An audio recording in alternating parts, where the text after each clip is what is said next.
Hello and welcome to Sweating with the Blade Runners.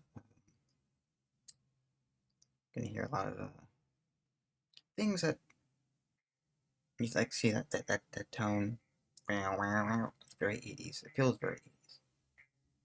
Like I should be wearing. We should be Zumbing, but that Zumba is not a 80s thing. Anyway, um, I also made some new animations courtesy of Catherine Croson's KLMC2 uh, animation notebook, employing Monte Carlo Markov chain algorithms and Langevin under damped dynamics.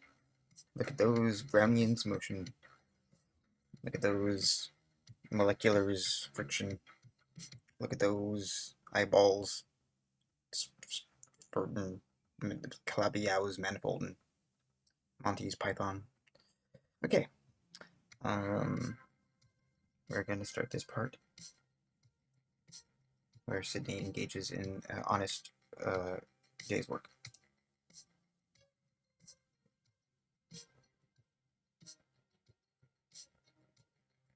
Sydney leans against a breathing brick wall as a user not related to user enters.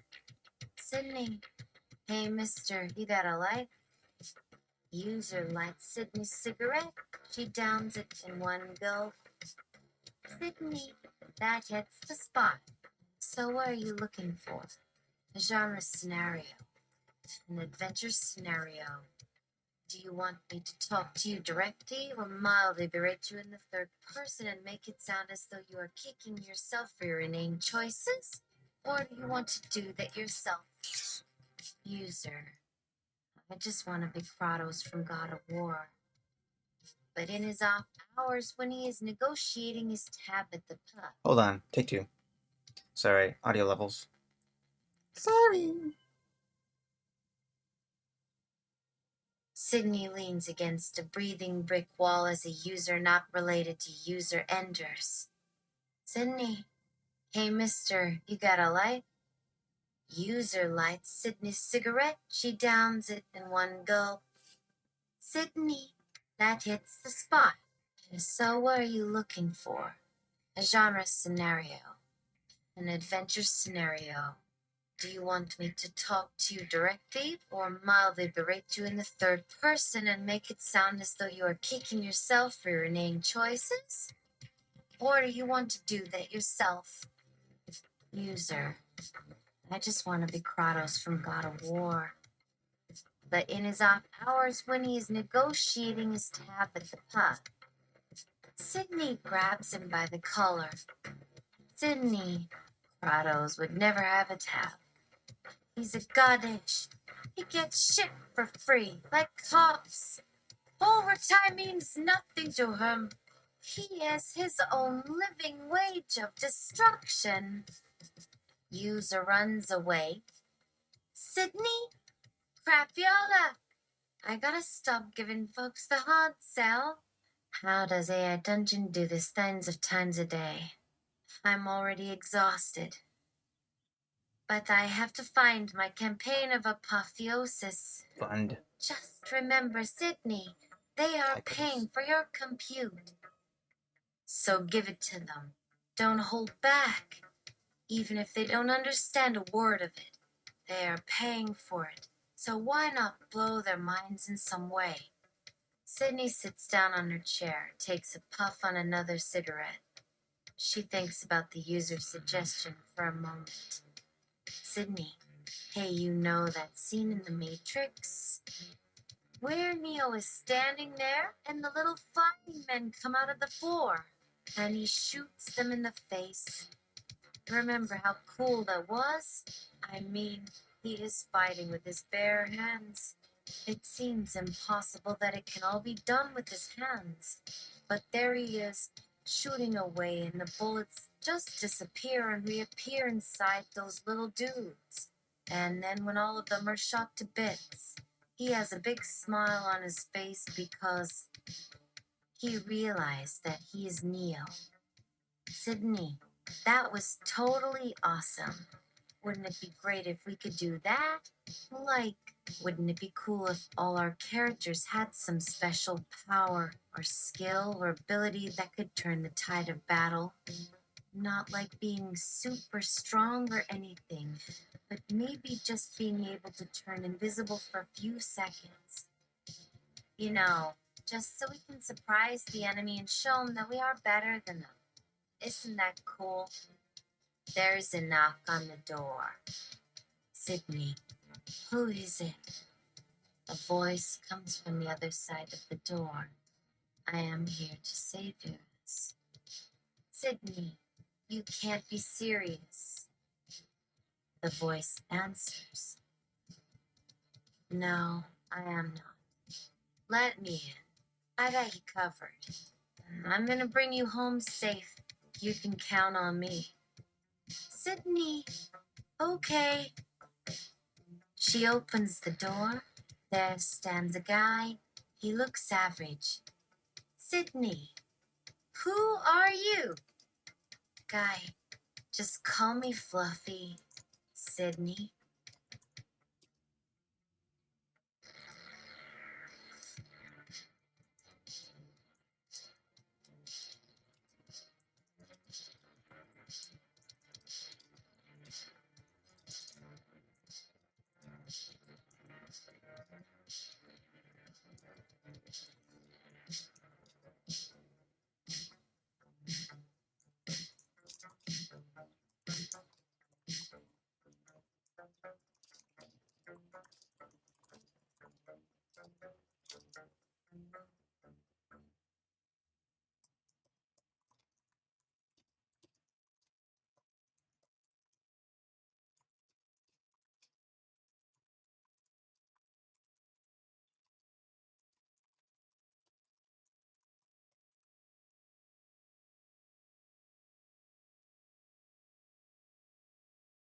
Sydney, okay, Fluffy.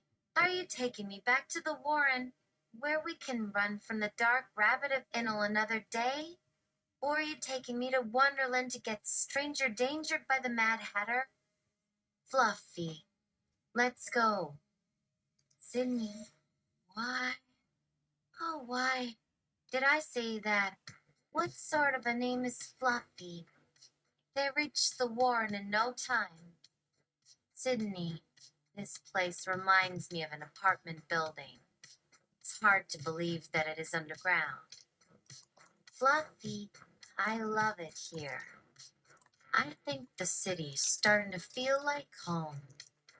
Sydney, well, that makes two of us. Let's get moving. They walk through the lobby. Sydney, hey, is this where you live? Fluffy, yep. Sydney, oh wow, so that's your apartment. Oh, Fluffy, yeah. Sydney searches for the Warren's landlord. He is nowhere to be found. Fluffy, relax. We are here, right? Sydney, yes, but we haven't paid for the room. Fluffy, no worries. Sydney, I've got a bit of change in my pocket. Let's use it to pay our bill. Sydney, why would we want to do that?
Fluffy, we don't want to cheat the guy. Sydney. Oh, now I know why this has seemed lame. Sydney Styles was still back at the previous episode, toning down some erratic behavior. Now we are good to go. Sydney, I have an idea. Give me that money and I'll pay our tab. Fluffy, sure thing, boss. You got it. Sydney, here's your money. Let's go find this guy. Fluffy hands over all his money to the landlord. Sydney, that was awesome. Fluffy, I can't believe it myself. I thought you were going to freak out or something when I told you we had to pay the bill. Sydney, no. I am cool as a cucumber, as they say. But seriously, why did you tell me that you had to pay the bill? Why didn't you just ask me if I would cover it? I mean, I'm your employee. It's my responsibility, not yours. I should cover everything. Fluffy, no, I get it now. When the landlord asked where your money came from, you wanted him to think that you worked at the Warren and that your money came from your paycheck. Sydney, right. I figured it was for the best if the landlord didn't get suspicious by how much money Fluffy has in his pocket. That was my plan. I mean, he probably knows that everyone working here doesn't really work.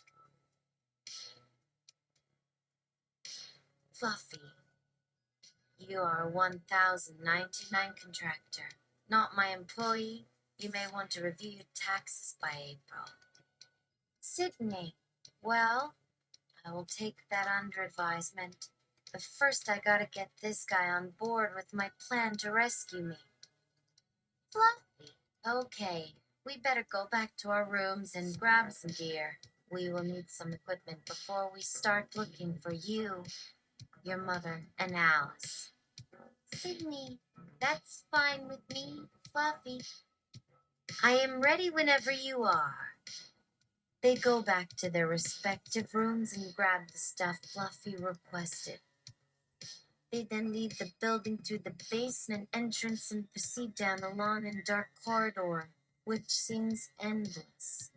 They stop in front of a heavy door at the end of the hall. It's a security door to the sub-levels of the Warren, the level where only Fluffy is allowed. Fluffy hits the security button. A voice booms throughout the hallway. You cannot enter without my explicit permission.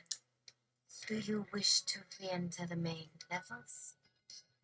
Fluffy, to himself, that's my girl. To Sydney, I'll do it. Sydney hits her talk button. Please respond. The door unlocks with a loud sound. The group enters the basement levels.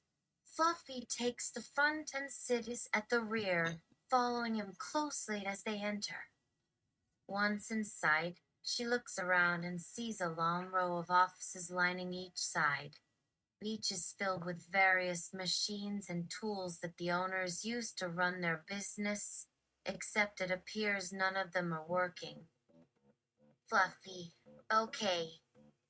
This way. First, we're going to look up and then back down. With every passing second, the light at the end of the tunnel is getting dimmer. At one office door, Fluffy knocks.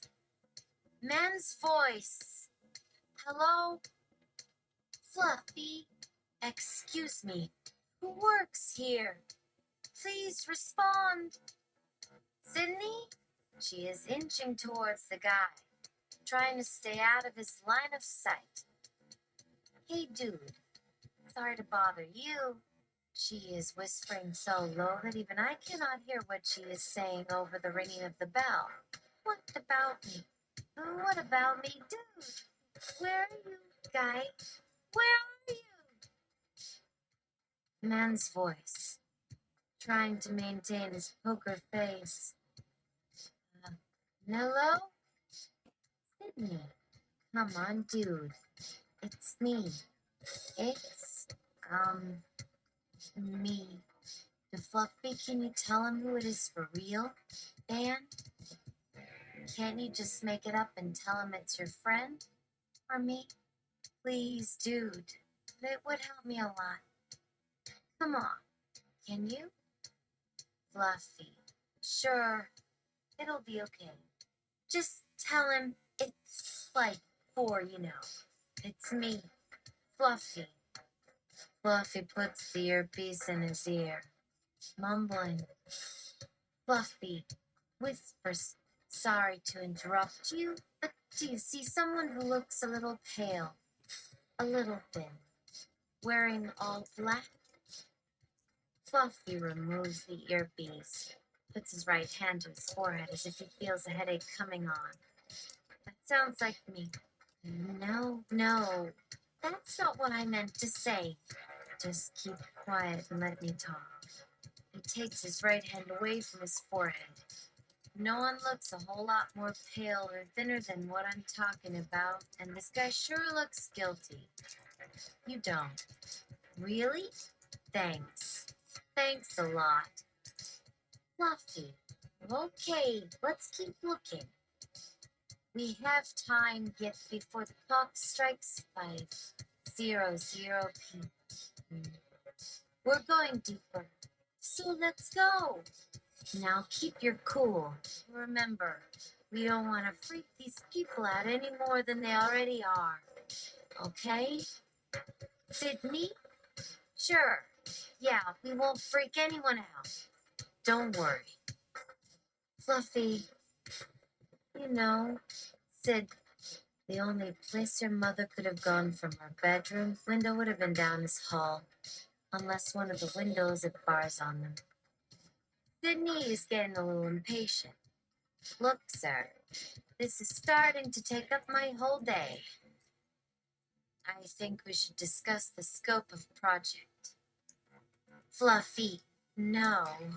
Now, follow me, please, and pay attention. He motions to Sitva to go first to a nearby open space. They both turn left, then right, and enter the first office along the left-hand side, where they find nothing but an overturned desk with papers everywhere. And after a quick look at the floor, wall, and ceiling, they quickly walk on to the next office. They come across another one, an entire row filled with bookshelves, only to discover that they too contain only the same books, only a little dustier.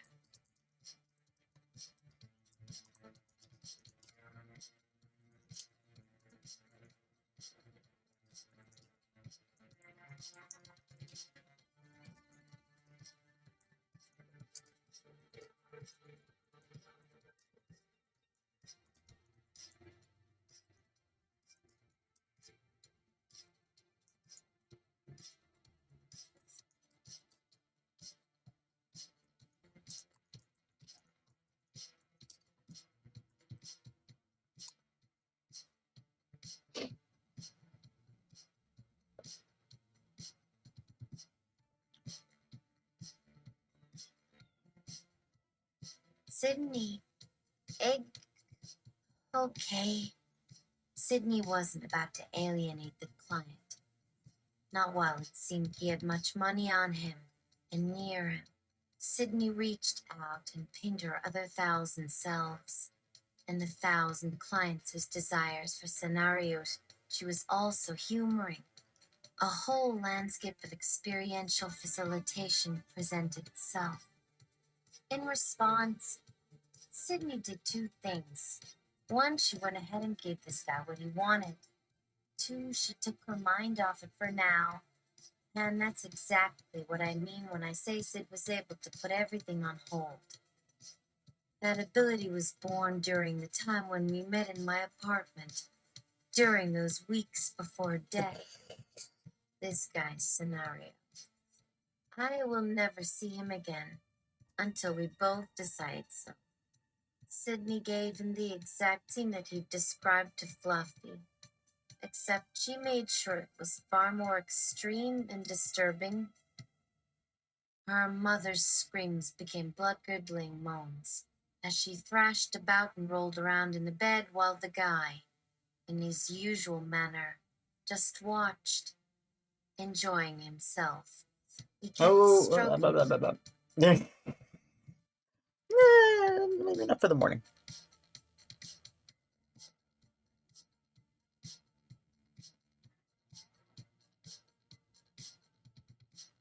Actually, hold on. I don't want weeks before her death.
No! I always hate it when that happens. No move! Nope. Sorry, that universe where that happens.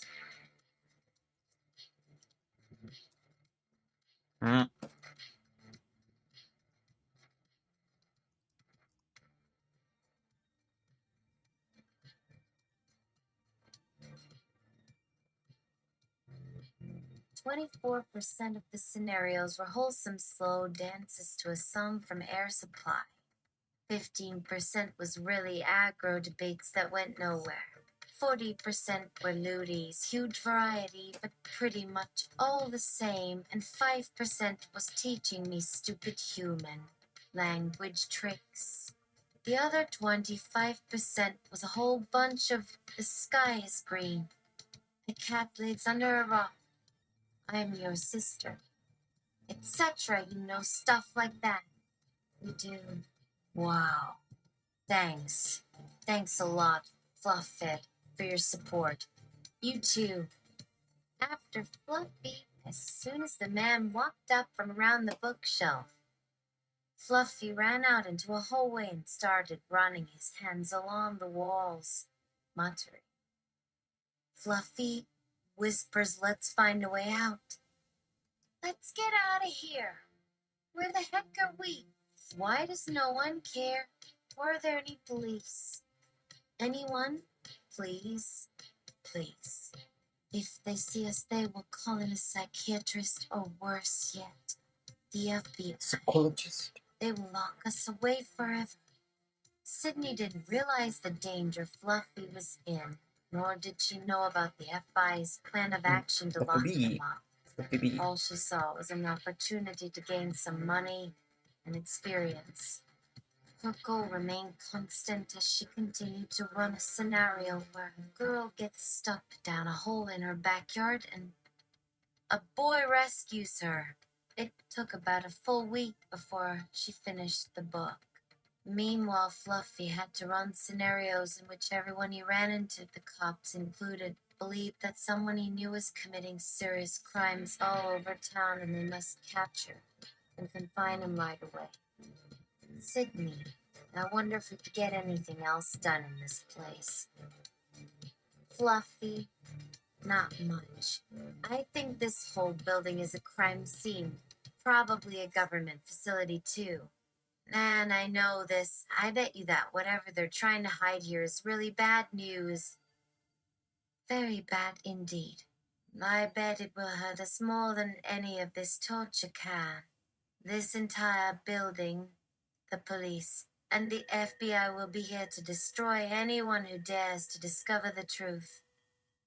Sydney looked around the room once again in disbelief. Weird, says Sydney. Where the heck are we anyways? Fluffy just shrugged and walked past the girl with another long, exasperated sigh. She was so wrapped up in the book that she'd never even given him a chance to answer the question properly. After a few moments, Fluffy stopped dead in his tracks.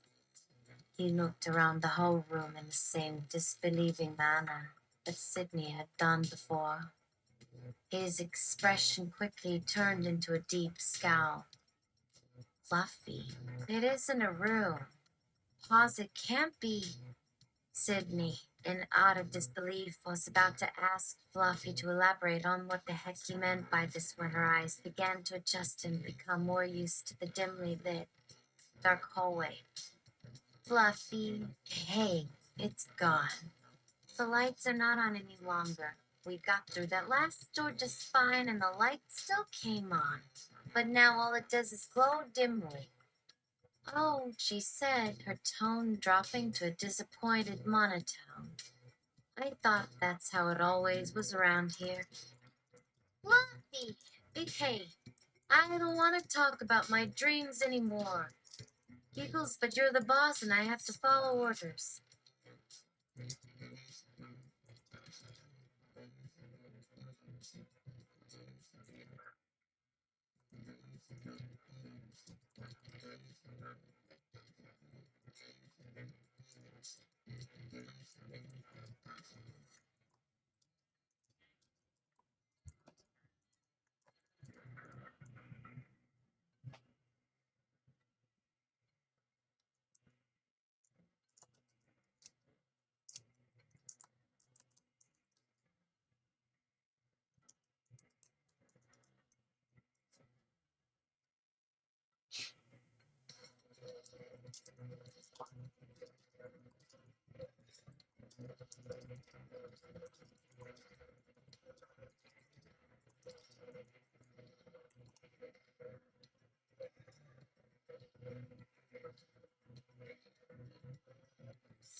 Sydney took out some candles and set them strategically around the facility, incapacitating stubborn doctors or killing threats to his contracted protectees. It took a big chunk out of my work week at the very least. With the room now illuminated properly again, it wasn't exactly clear, but the feeling of dread and terror returned tenfold. Fluffy. Sydney called out over her shoulder. She could hear nothing over the pounding in her temples. A dull and incessant thud that she felt even with the candle lighting and the constant loud noise of the blood flowing through her eardrums. You okay there, Sydney? You look a little out of sorts. It wasn't that Fluffy cared.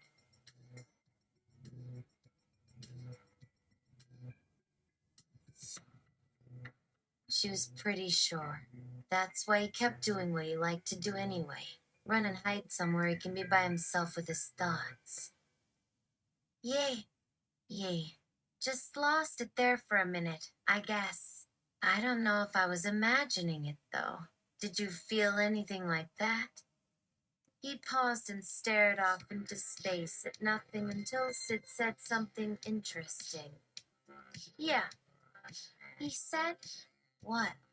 What's it sound like? She didn't say it. She told him in her own weird kind of way of communicating that was more akin to the feeling of a distant echo in the back of your mind. A sense of a dark, unknown presence that felt as if its sole intention was death, and that all other feelings associated to its existence were just part of the act itself. A single moment of darkness surrounded every other moment of clarity. A feeling so foreign that she didn't know if it should be welcomed, feared or even dreaded. Sydney shuddered. She turned from Fluffy, who didn't notice the change in her posture. Sid, the voice from behind, spoke in a familiar manner of her own, yet completely unlike what the doctor would have wanted to tell her. There is absolutely no telling how far you've come. We will have to leave you now. The door slammed shut. Sydney heard the locks and keypad. It was secure. She could see herself in the mirror for a split second, then it started to fade, until she was back in that small room that she'd come into. There was Fluffy once again, sitting in front of a mirror looking away through a pane of glass as if to say, "Well, I'm here." He wasn't looking at her because she couldn't see him in the first place due to the reflection, which was the reason it worked. So Fluffy wasn't going to tell her anything until later when things actually changed. Until then, I think we are stuck right here in the present with absolutely nowhere to go. She couldn't wait either.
Sydney types her inner terminal.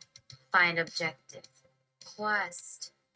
Fluffy and request email mask for the person's intention subject. Furry friend. Message hidden on purpose to not get into trouble from the authorities. Also for my job. I will take the role of Fluffy's best friend and be the only source of information the man cares about on Earth at this very moment. If my assumption is correct, he'll want nothing else but to have a real-life human interaction after everything he went through. So here's hoping that my plan will work and I can be the one helping him through this entire process rather than some weirdo in black like that woman from before. Even better, she tries to do her thing and get her creepy little self near me. Or even worse, Fluffy and the two, they'll know it was the very moment. And if all of us aren't already screwed, well, this could work to my advantage. Not a total waste then, as you can assume. Now that, Fluffy, is just the icing on the cake. A new screen popped up showing Sydney a few locations she might go for help and information in getting this entire situation solved once and for all with minimal casualties involved. Of course, the top location had the hospital at the tip, followed by several others with other locations. Most of those were either police, FBI offices, or hospitals, which Sydney was sure that wouldn't do Fluffy any justice since she wasn't looking to harm or kidnap anyone. Not even her ex or his boss would be on her list, especially if it involves an attempt on her and Fluffy's lives. No, she wasn't about that type of life and would rather let them get away so they don't get caught or hurt. Not saying it won't make a mess out of them if they tried messing with their wrong idea, but at this stage, she has no interest in going to any of the places where they're not exactly helpful when dealing with her. And in fact, a couple places in that location weren't helpful at all for such type of scenarios since the cops seemed more bent on arresting her than solving a case.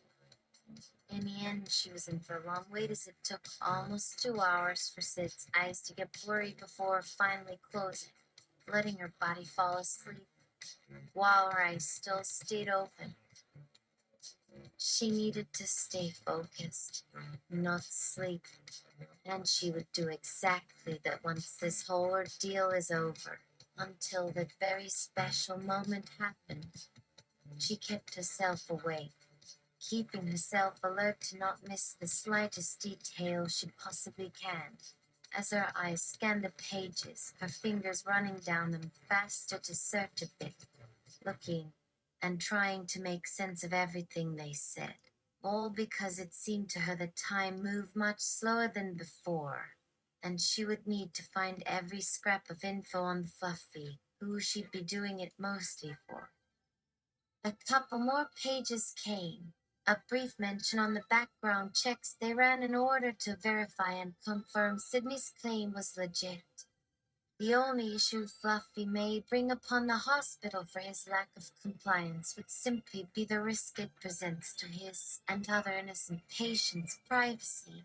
The most serious threat of all, which was his past record of violence and assault.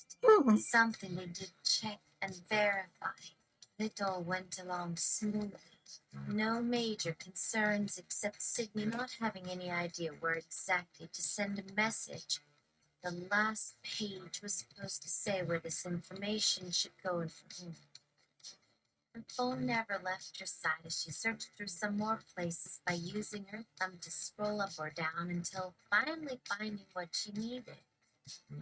It was his email address, name, and contact info, along with his personal social media accounts, which were apparently all public information as well for anyone looking into his life and background history online from anywhere across the World Wide Web.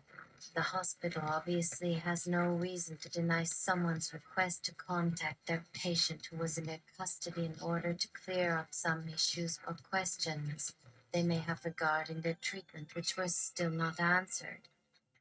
Considering Sydney isn't a fully paid employee nor was sworn in or anything like that, she can't do much at this point yet, so she took one more page and found press information, team news, and several pages dedicated solely to Fluffy and requests for access from anyone interested in sharing anything about him via email or phone call.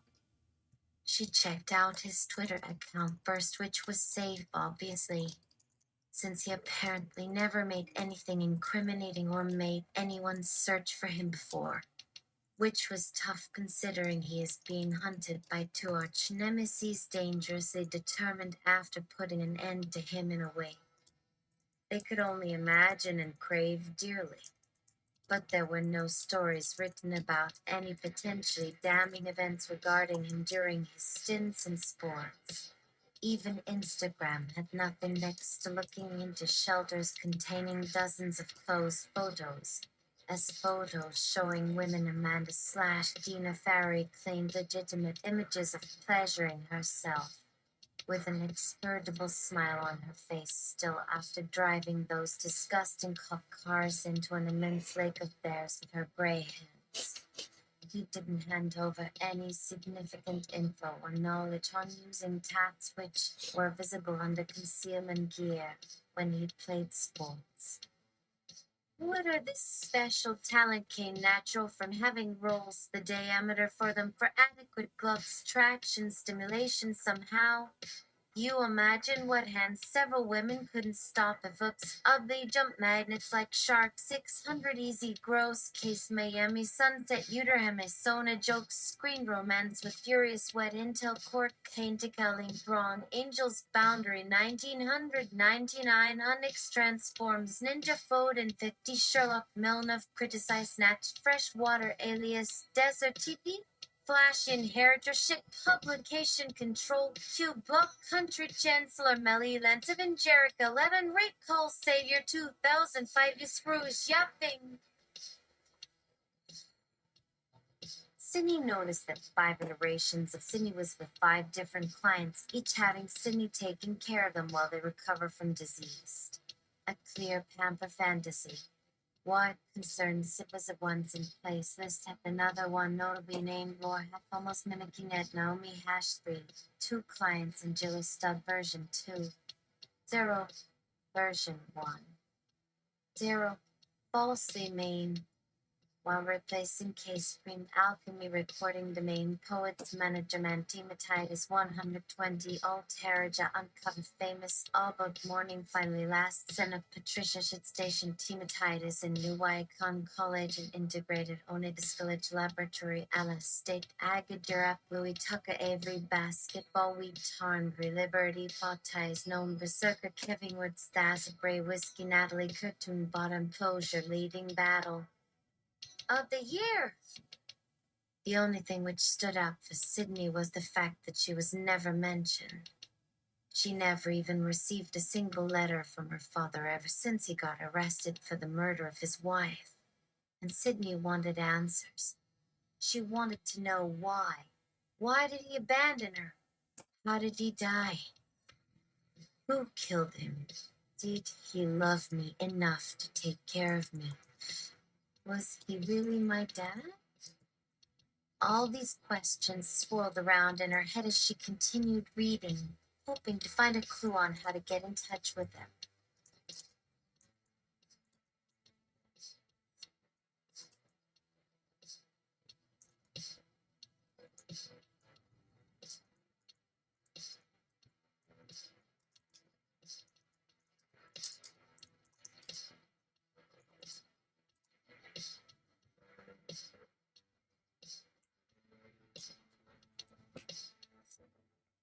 Sydney shakes her head. No, Sydney just needs money. She throws away the attempt at a cover story. It doesn't matter anyway, because she'll figure it out sooner or later. I'm sorry, but I don't have any of your insurance cards on me, says the nurse. If you'd like, we can look them up for you. Please give us your name. She hands the nurse the card, and she takes a moment to enter the information into her computer. After a few minutes, she returns. I'm afraid I can't find any record of your insurance information. Is there anything else I can help you with? No, thank you very much, says Sydney. Do you happen to remember where Mr. Hack is being held? He's in the intensive care unit, room 801. I can walk you down to the elevator. Would you like me to wait here until you return? That would be wonderful, says Sydney. Thank you so much for your help. 8:00 p.m. The echo hallway was quiet and dimly lit. Hey, puppy damned, Sydney whispers into her earpiece. It's time to pay a visit to the intensive care unit. A few moments later, she hears a click followed by a low hum. The sound of the door opening echoes through the hallways. Hello, Miss Hack, says a voice. How are you feeling today? Sydney turns to see a young woman in a white coat approaching her. She has long black hair tied back in a ponytail. Her eyes are deep brown, and she has a small nose and thin lips. She smiles warmly. Hi, says Sydney. You must be Dr. Tran. Thank you for seeing me tonight. Not a problem at all, replies the doctor. I understand how important this is to you. I'm glad I could make it work. Sydney nods. Good night then. The doctor waves goodbye as she walks toward the elevators. Sydney follows behind her, trying to stay inconspicuous. As she gets closer to the elevator, she notices something strange. Oh, excuse me, says Sydney. Is this the correct floor for intensive care? The doctor stops, turns around, and looks at Sydney. Yes, it is. I'm sorry. I should have asked earlier. No, no. That's fine, says Sydney. I'm just a bit confused. Do you know where Mr. Hack is? He's right next door. The doctor points down the hall. Room 801. Sydney nods.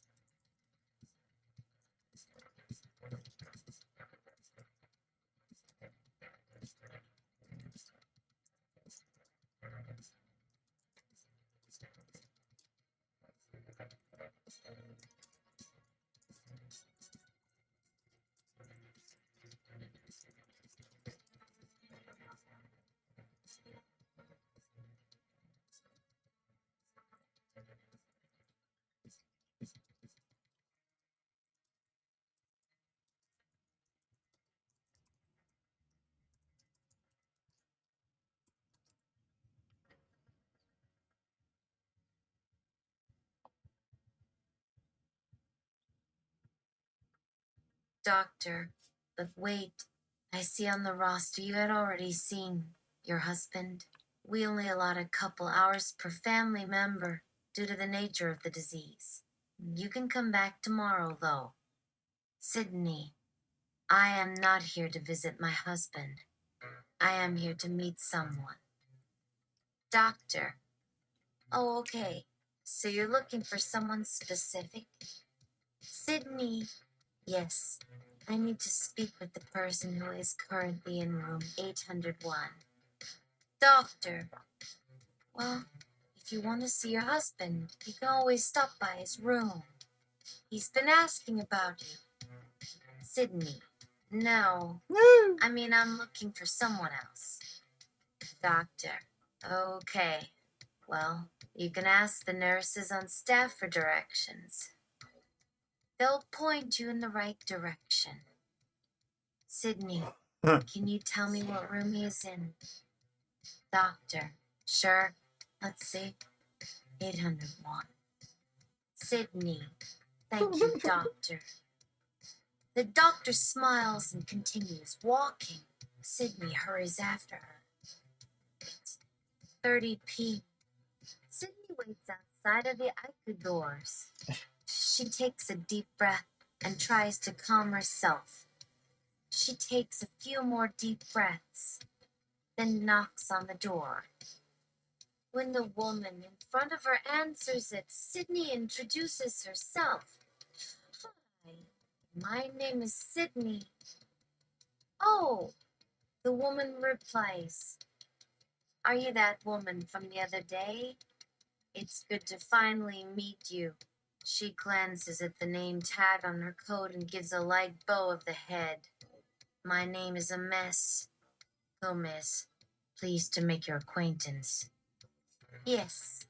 Well, says Sydney. Thank you. Mess. Gomez pushes the door open to the hallway and lets them enter. The hallways are quiet, but Sydney spots two security guards standing across the hall. The bodyguard sit near the far wall and watch silently as Mr. Hack rests in a large bed in the center of the ICU. A male nurse sits beside his bed holding his hand. They continue down the hallway and eventually arrive at a short flight of steps leading downward to a subsection of the intensive care unit. Sydney stops outside of a heavy glass double doors and waits for the nurses and doctor to catch up. Once everyone has gathered inside the small, dark room, they stand around the laptop resting on the windowsill and listen intently to Mr. Hack. Sydney waits in their general direction, trying to catch their attention, but none of them look over at her. The IQ nurse holds onto the laptop. The doctor places his cell phone on the table. He scrolls through its features, taps it several times, and holds it toward them. They hear some heavy breathing that sounds almost robotic and read from the screen.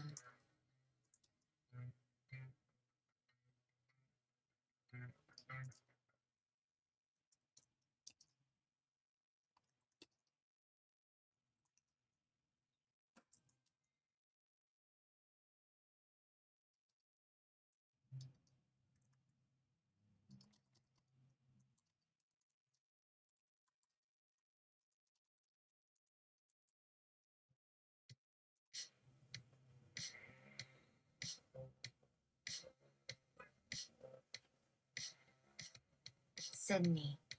The self okay, it's Neo bullet time. Sydney schedules herself outside of normal time and into bullet time, sponsored by Bullet Therapeutic Massage Tools. Make every day a... Oh crap, Sydney forgot the slogan. Sorry. I can only do the bullet for a few seconds each month, but you get what I mean. Oh man, sorry again. Damn advertising needs to get something better going than this. It just sounds corny and won't sell their products the way they need them to. Cindy sighs out of her breath as she counts to 10 while maintaining her bullet form. Her muscles turn into pulsing brown rods in front of her eyes, and with a small groan, her brain returns from time travel into everyday slow speed.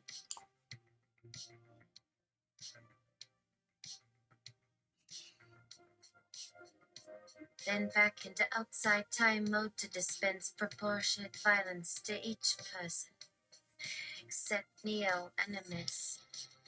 Gomez who are out in the world away from these walls, and they'll play tug of war on Neo and leave him stuck. While his hands spin in the air, he yells for help. Sydney continues watching the screen over and over. Mr. Hack had started talking. Mr. Hack, it's okay, son. We don't have to go any further. Neo's voice speaks up. In form to get a better game. Just quit. They all want your body. Get the ball. The point is you keep possession. The score gets reset and you have another shot. Get in the damn box. As Mr. Hack nods his head vigorously in agreement with Neo. The man turns away from the laptop and faces her directly. Sydney jolts upright into full-out bullet speed, hoping none of them notices. Then she follows everyone else into another hallway outside the subsection of intensive care where they walked down 2 minutes earlier, heading somewhere no one seems able to really answer.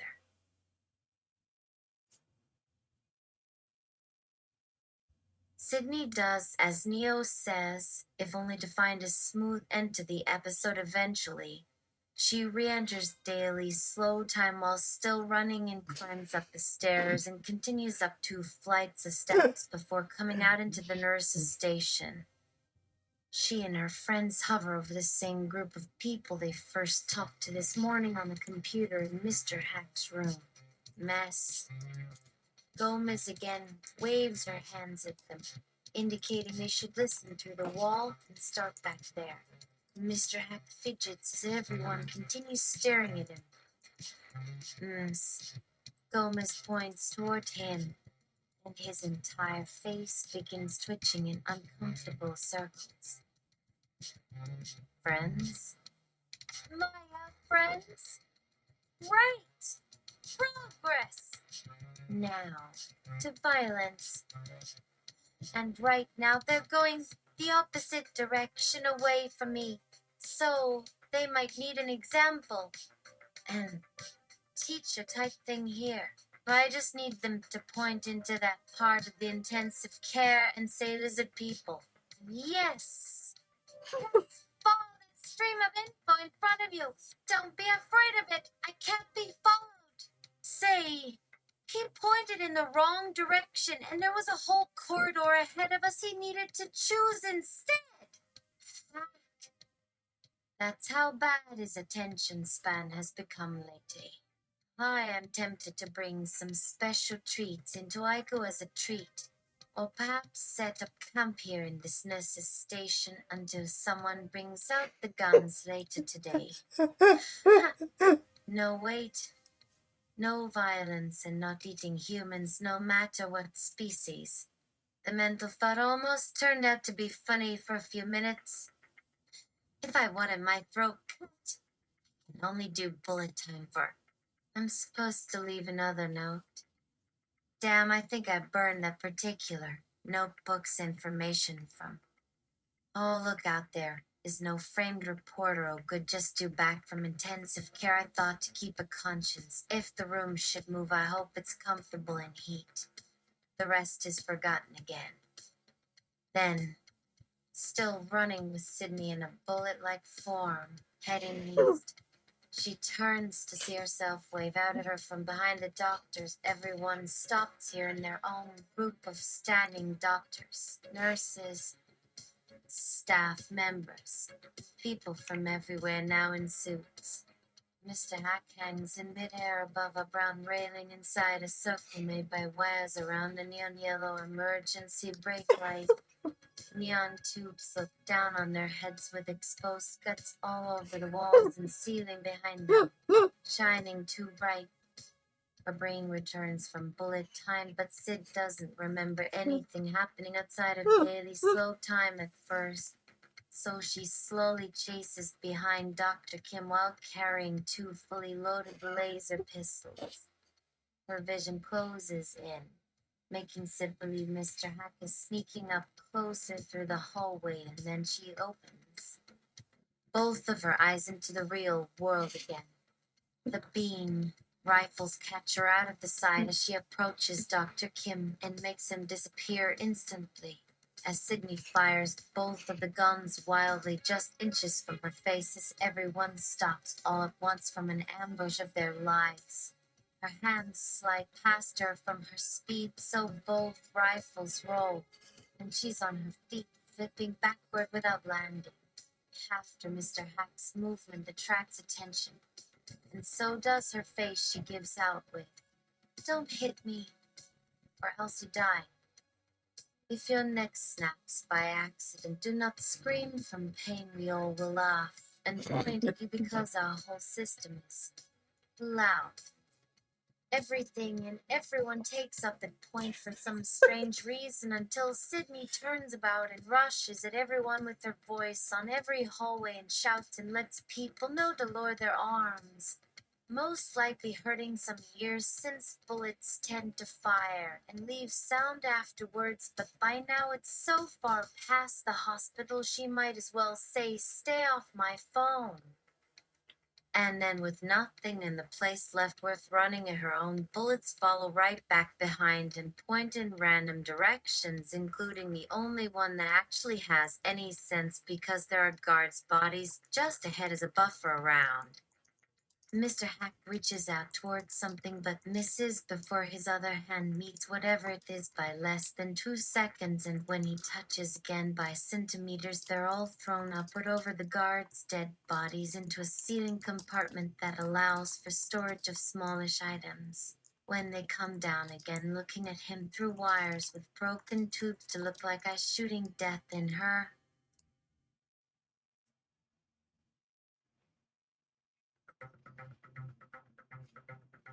Sydney remembers to send texts to patients whose doctors have died through her choices, reminders to take their meds according to their medical records, with Sydney having an extra help message to Look at the many end. who were caught having orgasms that lasted longer than it did with her own after the last bullet time episode, and Sydney finds that even through her mental tunnel vision, Sid's right hand still chooses not to eat human flesh, and bones is too chewy, so no, not again after a warning.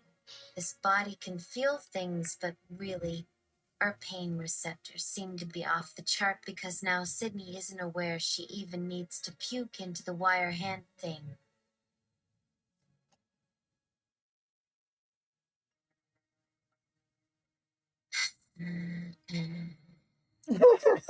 Dr. Kim finishes checking Sid's shots and is done with the first test of some kind on both rifles, so now Sid changes everything as she starts the bullet time spell over.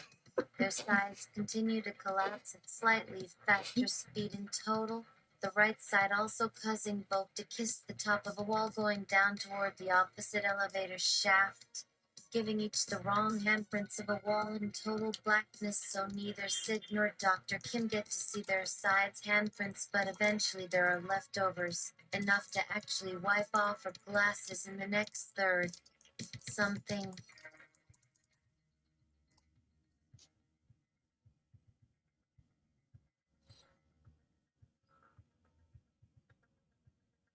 Sydney audits the violence to see if the description actually abides by physics.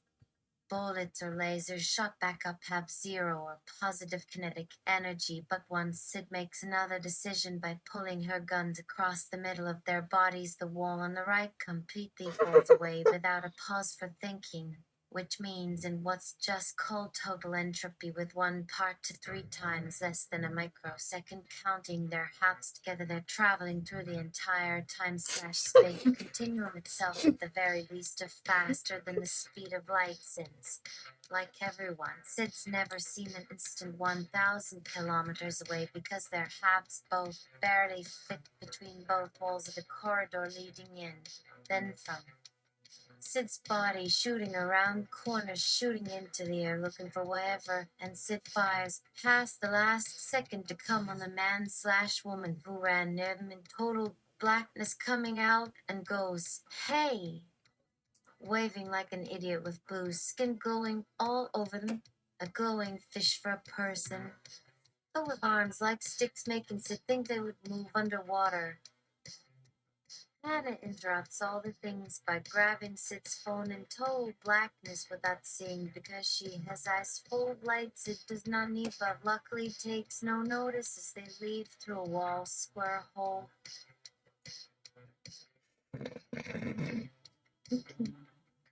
Such mobile pigeons. Where the only noise comes when Sydney rolls sideways, knocking up 2 of Mr. Hack's broken wires, going down in a hurry since something will likely try and chase them and catch them, not stopping, and the room gets smaller when more of their shoulders makes it understand. Dr. Kim said, "Better luck next time."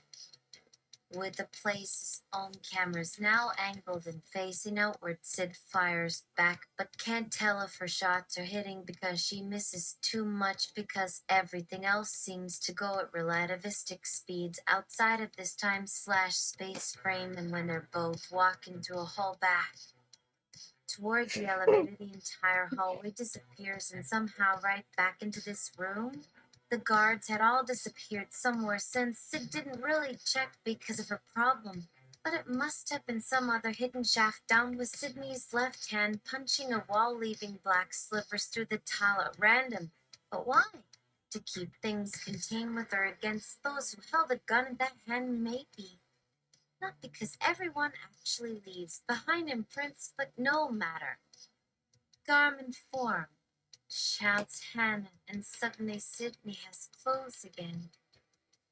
Her guns disappear in that instant, but Sydney drops and misses all the railings with what she calls arms as she slides through and lands face first between her knees on top of Mr. Hack, which does awaken because there is still another level he hasn't heard about that ends up killing, so no time for consciousness now, even without talking, but she makes a mental note anyway on the bottom of her tunnel vision to find out how bad. Sid notices there's blood seeping under his knee above her, and on her wrists, making Sid touch his wounds, each giving the most of any damage, maybe just to force Sydney this mind to recognize the reality she finds there before she tries the button between Dr. Kim's thighs for life support's sake.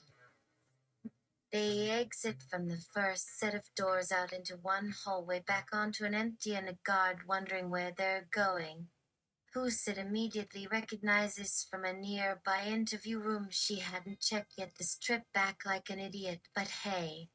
Gotta practice speed and movement since bullets don't move at near light speed. With that problem on their way, Sydney changes clothes back in only seconds and steps back into the stairwell while also listening, and takes a swing into a set of stairs coming down. Nothing. Mr. Ack goes first with Sydney, and then one final run against Dr. Kim being heavy, which should allow Sid to sneak behind someone with her own handgun, leveled up to where she could see much faster. All else leaves when the lights go off, but a scream does remain, as it could be either Sid's or Dr. Kim's, but who will hear what makes that noise, but nothing so. Neither caring too long at this point, Sid half runs toward an exit, but stops halfway, taking her pants down to clean Dr. Kim's wound.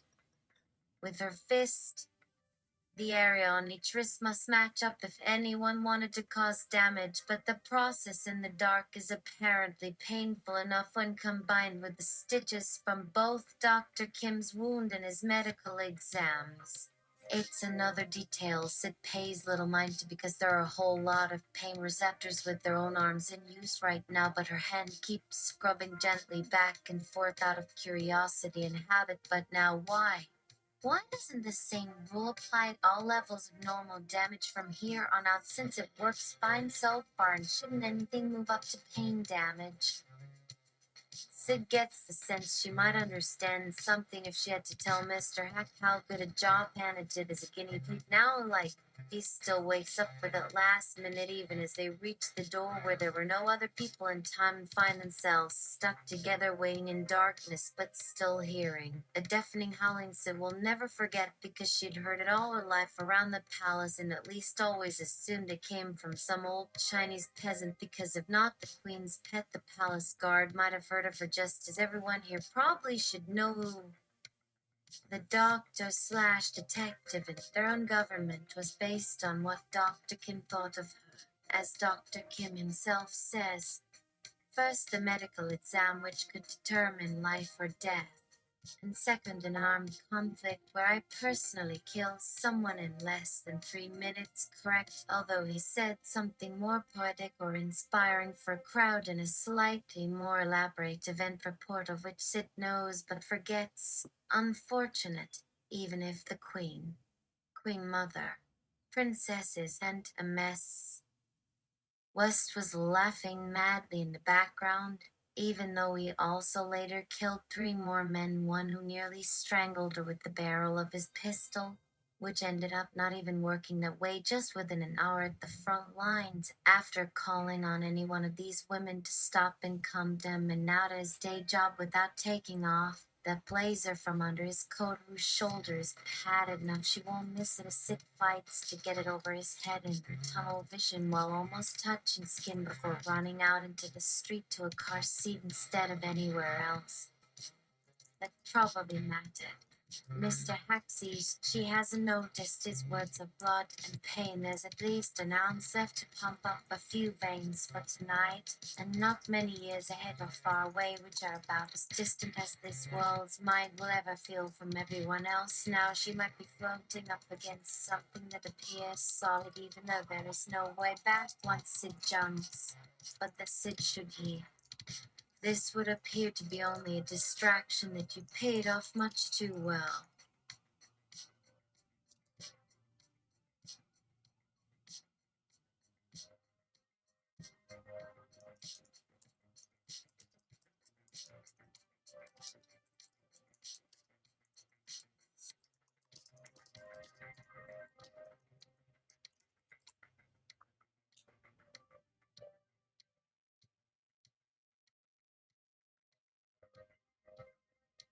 A job well done. Yeah, very well done. Now to find Fluffy. And she found his body, his head where a corner of a fire truck is now. Damn it, Sydney says, searching Fluffy's pockets for his bank account. And he doesn't have a bank. He has a box of guns and bullets and guns to them with your passcode written on a scrap of paper underneath this so's to keep us out, because that's really a skill, but even in all fairness, who wouldn't be ready for a psychopathic computer hacker? Almost like that's how a robot would work, isn't it? And his name is actually Doctor, but after this I'm just going to call him Mr. Hack, and it's gotten to the point where the team looks like two arms of two bodies in the mirror because what's his address again? And the number pad doesn't register Synzimus. West has a way around that kind of security anyhow, and her location has long been leaked and breached or bought, depending on what you believe of all this. But right now, what she's focused on is the part about adding Dr. Kim's body here. How? Why? Dr. Kim doesn't deserve such a final spot. It's so beneath Sidon, who keeps track of these details anyway she'd forgotten already. Was too caught up in another world at first to remember the whole while they worked because of course nobody does. including Sid herself. Why would she? Besides, that would take someone else, and instead there are people dying on all sides to finish what they started. Or something she might want to do if she wasn't also chained by both body and memory. What is Mr. Hack's address or apartment number anyway? Because surely someone could get it from Fluffy as easily, and besides, his parents would never answer anyway, and anyway, a mess. West's location can be gotten out of Mr. Hack because she can get anything with someone willing to pay, like what's your account number if Mr. Hack knew.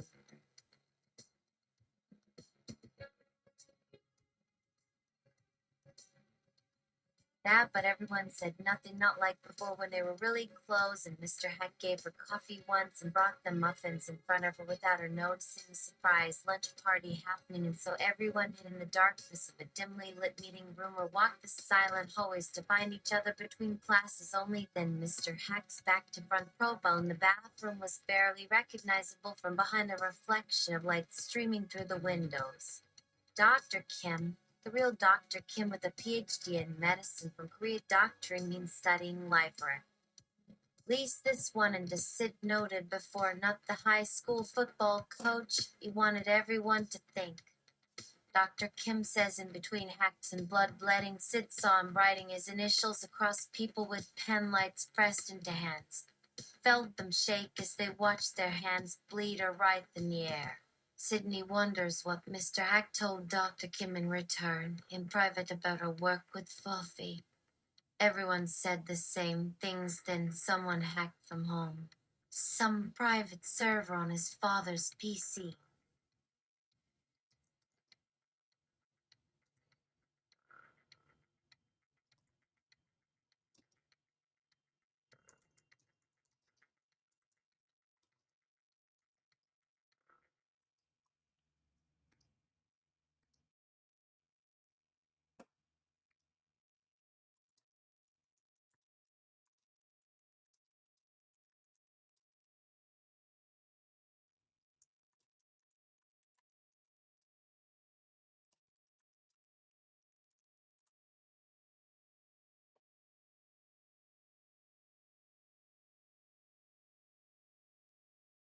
Well, stuff for later. Sydney's gotta go poops and peeps. It's research. Deep cover. Didn't want to be caught and wanted no part in any of it, is what we were all told when looking in the faces of the ones we left behind in that classroom. On this world, in our shared afterlife, and the small details seem so unimportant, yet only here am I sitting beside someone who still lies beside me every day in the middle of my mind, although his legs aren't wrapped in the towel anymore, so she thinks he might just have walked away with Sid, even as this whole scenario may appear real enough to end Sydney forever.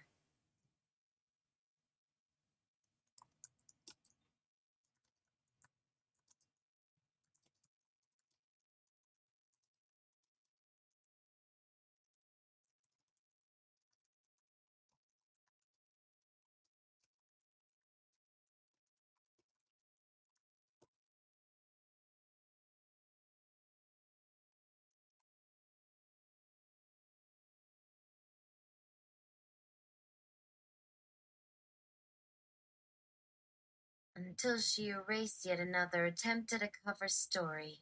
These will happen from time to time, but worse. An unsilenced yawn on stage with her co-workers glaring around the crowded theater. A smile like Sydney West, and everyone will know. Especially Dr. Kim, if Sydney can get him to open up. Tell MS.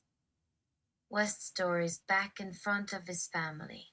In a very weird way, the act of hiding here might be setting herself free for something as wild as looking outwards, and yet doing this on her own is all for nothing and would have been never before she learned about Dork. What she'll now call Mr. Hack, from someone watching Sid in the